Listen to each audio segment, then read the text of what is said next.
In a significant recognition of Indigenous sovereignty and the rights of Indigenous nations, the United Nations has published its 25th report on biodiversity and human rights, featuring the official submission of KAILASA, the first ever sovereign state for Hindus and a founding member of the United Ancient Indigenous Enlightened Nations, the UAN.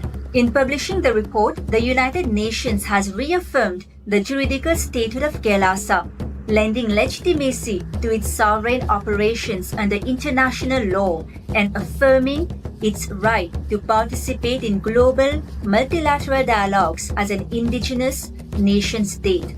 This acknowledgment strengthens the legal and diplomatic standing of KAILASA and the allied member nations of the UAN in advocating for biodiversity, spiritual freedom, and indigenous rights. KAILASA is a founding member of the United Ancient Indigenous Enlightened Nations, the UAN, a pioneering intergovernmental body uniting indigenous nations and diasporas across the globe to promote ecological harmony, ancestral governance, and spiritual sovereignty. UAN stands as a beacon of indigenous solidarity and wisdom rooted in shared values of sustainable living, reverence for nature, and cultural preservation. Its membership spans indigenous traditions from Africa, the Andes, the Americas, Europe, the Caribbean, Oceania, and Asia.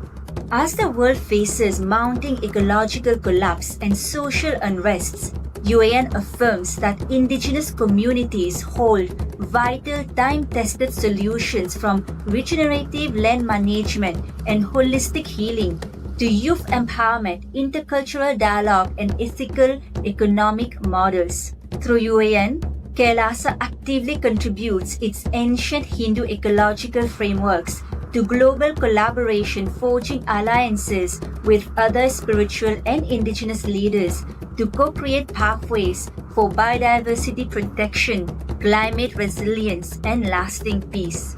The report also highlights how deep state elements attempted to misuse Interpol to target the Supreme Pontiff of Hinduism, Bhagwan Nityananda Paramashivam, through false extraction efforts. Interpol rejected the request, citing it as politically motivated and incompatible with human rights. The court rebuked the police, exposing the abuse of international legal systems and reaffirming the Supreme Pontiff of Hinduism, Bhagwan Nityananda Paramashivam's protected status as a persecuted religious leader.